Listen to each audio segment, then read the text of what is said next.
Good morning everyone. আশা করি আপনারা সবাই খুব ভালো আছেন, আমরাও ভালো আছি। তো আজকে সকাল সকাল উঠে একদম সমস্ত কাজকর্ম রান্না বান্না সব কমপ্লিট করে তারপর আমি রেডি হয়ে গেছি। তো তার কারণ হচ্ছে আজকে একটা বসন্ত উৎসবের নিমন্ত্রণ আছে, সেখানে যাব। তো আজকে সারাদিনটা কিভাবে কাটাই আপনাদের সাথে শেয়ার করব। তো আমি, দেববাবু আর দীপ্ত সোনা তিনজনে যাচ্ছি। তো এই যে শুনু বাড়িতে আছে, কারণ কয়েকদিন পরেই ওর পরীক্ষা, ওই জন্য ও যাবে না, ও পড়ছে। আর রান্নাবান্না তো সব অনেকক্ষণ আগেই কমপ্লিট, তো সব রেডি করা আছে ওর জন্য। ও পরে উঠে ঠিক ওর টাইম মতো খেয়ে নেবে। আর এই দেখুন আমাদের দীপ্তসোনা ধুতি পাঞ্জাবি পরে রেডি, ওদিকে দেবুবাবুও রেডি, আর এবার আমিও বেরোবো। তো সবাই আজকে আমরা হলুদ ড্রেস পরেছি। তো আমরা অলরেডি হাসনাবাদ চলে এসেছি। তো আমি মানে যখনই এই হাসনাবাদ বসিরহাট এদিকে আসি, আপনাদের সঙ্গে না এই ব্রিজটা শেয়ার করি। তো তার কারণ হচ্ছে আমার এখানে আসলে কেন জানি না মানে সেই পুরনো কথা মনে হয়। কারণ এখান থেকে ওই 6 বছরের হবে, 6 বছর আগে এই ব্রিজটা কিন্তু ছিল না। অনেকেই জানেন, আবার অনেকেই জানেন না, তো তাদের উদ্দেশ্যেই বলা যারা জানেন না। তো এই 6 বছর আগে এখান দিয়ে কিন্তু মানে নৌকায় করে পার হতে হতো নদীতে। তো এই দেখুন নদীটাও আপনাদের একটুখানি চেষ্টা করলাম দেখানোর। এই যে মোটামুটি বেশ বড়ই, তো বেশ ভালো লাগতো। মানে অনেকেই হয়তো নৌকা চড়েননি, তো নৌকা চড়ার অনুভূতি না একদম অন্যরকম। তো আমার সেই কথাটা মনে পড়ে যায়, ওই জন্য আপনাদের সাথে এই হাসনাবাদের ব্রিজটা শেয়ার করি। তো চলুন, রৌদ্র প্রচণ্ড কষ্টও হচ্ছে।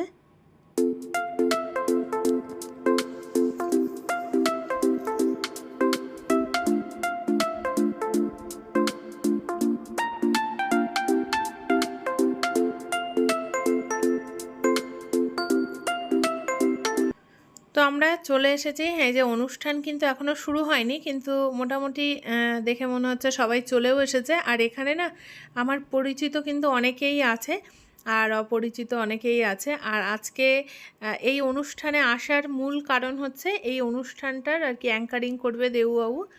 আর এই অনুষ্ঠানটা হচ্ছে একটা নাচের স্কুল, সেই নাচের স্কুলের। আর এই যে নাচের স্যার, আমি ওনাকেও দেখাবো অবশ্যই। উনি এখন ওই পাশের দিকে আছে, উনি আমাদের বাড়িতে আর কি নাচ শেখাতে যান। তো আমার ইচ্ছা আছে আমার ছোট ছেলেকে আর কি নাচ শেখাবো, ওই জন্য এই যে নিত্যপ্রবাহ এই নাচের স্কুলটার নাম। তো ওখানকার ওই স্যার আর কি আমাদের বাড়িতে যায়, আমি অনেক দিন আগে একটা ভিডিওতে শেয়ার করেছিলাম। তো এখানে এসে না একটা জিনিস দেখে আমার বেশ ভালো লাগছে। এই যে দেববাবুও দাঁড়িয়ে দেখছে, এখানে বেশ শক্ত এক ধরনের তার দিয়ে একটা নেট টাইপের কি বানানো হচ্ছে, জানি না ওটা কি। তো দেখতে বেশ ভালোই লাগছিল, ওই জন্য আমরা দাঁড়িয়ে দাঁড়িয়ে দেখছিলাম। তো অনেকক্ষণ বাদে এই যে অনুষ্ঠানটা শুরু হয়ে গেছে। আর এটা হচ্ছে বসিরহাটের খুব কাছাকাছি একটা জায়গা, আমতলা। তো সেই জায়গায় আর কি নামকরা একটা জায়গা, মুখার্জি বাবুর বাগান, আম বাগান আর কি। তো সেখানেই আর কি এই অনুষ্ঠান হচ্ছে। তো আমরা এখানে এসে বেশ ভালো লাগছে, দেখুন চারিদিকে একদম আম গাছ ভর্তি, আর তার মাঝখানে বেশ অনেকটা ফাঁকা জায়গা, সেখানেই অনুষ্ঠানটা হচ্ছে। আর সবেমাত্র অনুষ্ঠানটা শুরু হয়েছে। আর এই দেখুন ছোট ছোট বাচ্চারা কী সুন্দর নাচ করছে। আর এই অনুষ্ঠানে না আমার এই প্রথম আসা, এর আগে আমি অনেক বসন্ত উৎসবে গেছি, কিন্তু এখানে না একটা অন্যরকম পরিবেশ। তো চলুন কিছুটা আপনাদের সাথে শেয়ার করি, আর তারপর কথা হবে।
অনুষ্ঠান শেষ হয়ে গেছে আর এখন বাজে 1:45। প্রচণ্ড রৌদ্র আর আজকে এত গরম লাগছে, তো সবাই মোটামুটি ক্লান্ত হয়ে পড়েছে। তো এই যে দেববাবুও চলে আসছে, এবার আমরা আস্তে আস্তে বাড়ির দিকে রওনা দেব। আর এখান থেকে তো অনেকটাই সময় লাগবে বাড়ি যেতে, আর ছোটোটা না প্রচণ্ড ঘেমে গেছে, এর একটু হালকা ঠান্ডাও লেগেছে। তো চলুন, এই যে আমরা আবার চলে এসেছি হাসনাবাদের কাছাকাছি।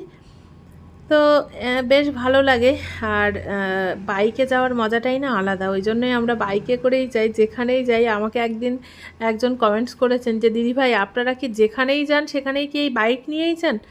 তো আমরা মোটামুটি ওই 20-25 কিলোমিটারের মধ্যে কোথাও যাওয়ার দরকার হলে না বাইক নিয়েই যাই, আর আমরা এটাকেই মানে কমফোর্টেবল ফিল করি, ওই জন্য বাইকে করেই যাই। এই দেখুন নদীটা এখন একটু ভালো করে আপনাদের সাথে শেয়ার করলাম। তো শুনু ওদিকে বাড়ি আছে, শুনুর সাথে ফোনে কথা হচ্ছে। তো চলুন বাড়ি যাই, তারপর আবার না হয় আপনাদের সাথে কথা হবে। তো চলুন তাহলে। তো আমরা বসন্ত উৎসব সেরে বাড়ির দিকে যাচ্ছিলাম, হঠাৎ এই যে টিনার সাথে দেখা হয়ে গেল অনেকদিন বাদে। হ্যাঁ, অনেকদিন বাদে টিনার সাথে দেখা হলো। ও তো ঘুরতে গিয়েছিল, তো ওর ব্লগে দেখেছি প্রচণ্ড ক্লান্ত, তবুও তার মধ্যে ওর সাথে একটু কথা বলছি আর আপনাদের সাথে একটু শেয়ার করলাম। তো যাই হোক, প্রচণ্ড ক্লান্ত, চোখ মুখ দেখেই বোঝা যাচ্ছে। তো ঠিক আছে, ওর সাথে একটু কথা বলি, তারপর আবার আপনাদের সাথে কথা হচ্ছে।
তো শান্তি, বাড়ি ছাড়া না গরমের সময় অন্য কোথাও শান্তি আছে বলে আমার মনে হয় না।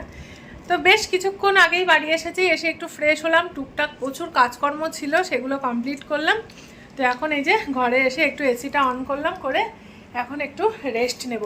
আর এই যে আমাদের দীপ্তর প্রচণ্ড কষ্ট হয়েছে বলো রৌদ্রে, বাইরে প্রচণ্ড রৌদ্র, চোখ মুখের অবস্থা একদম অন্যরকম হয়ে গেছে।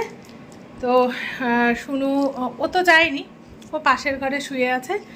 আর দেববাবু একটু বেরিয়েছে একটু ফ্রেশ হয়ে, তারপরে এইমাত্র বেরোলো, এক্ষুনি চলেও আসবে।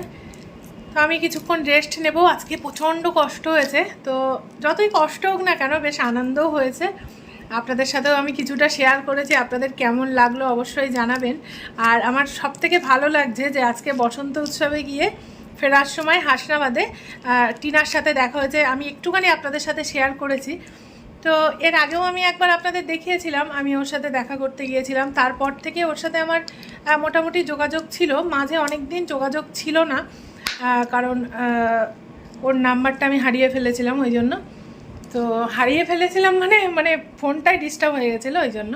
তো যাই হোক, ওর সাথে দেখা হলো, বেশ ভালো লাগছে, আর অনেকক্ষণ কথাও হলো।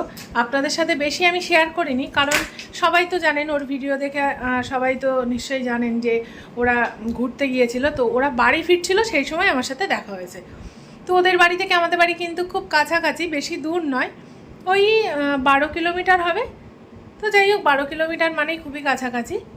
তো ওর সাথে দেখা হলো, বেশ কিছুক্ষণ সময় কথাও হলো। আর ওর শরীর প্রচণ্ড খারাপ, ওই জন্য বেশি কিছু আর আপনাদের সাথে শেয়ার করিনি। আবার যখন দেখা হবে অবশ্যই শেয়ার করব।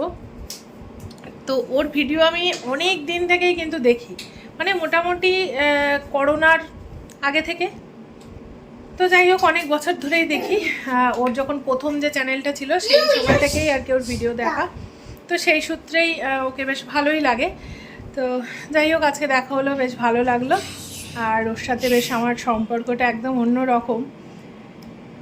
আর এই দেখুন দুষ্টুমি করেই বেড়াচ্ছে, হ্যাঁ, চোখ মুখের অবস্থা তো একদম অন্য রকম হয়ে গেছে। তো একটুখানি রেস্ট নেব, প্রচণ্ড গরম লাগছিল। যাই হোক এবার একটু শান্তি। আর একদম মাথা টাথা পুরো ভিজে গেছে ঘামে। হ্যাঁ, তো অনেক দিন আপনাদের সাথে ভিডিও শেয়ার করা হয় না, তো নানান রকম কারণ আমার একটু শরীর খারাপও ছিল, আমার ছোটোটারও একটু শরীর খারাপ ছিল। তারপরেই ওকে স্কুলে ভর্তি করিয়েছি, তার জন্য একটু চাপ বেড়ে গেছে। তো আমাকে অনেকেই বলেছেন যে দিদিভাই কেন আপনি নিয়মিত ভিডিও পোস্ট করছেন না। তার একটাই কারণ হলো আমি টাইমটা ঠিক অ্যাডজাস্ট করতে পারছিলাম না, ওই জন্য।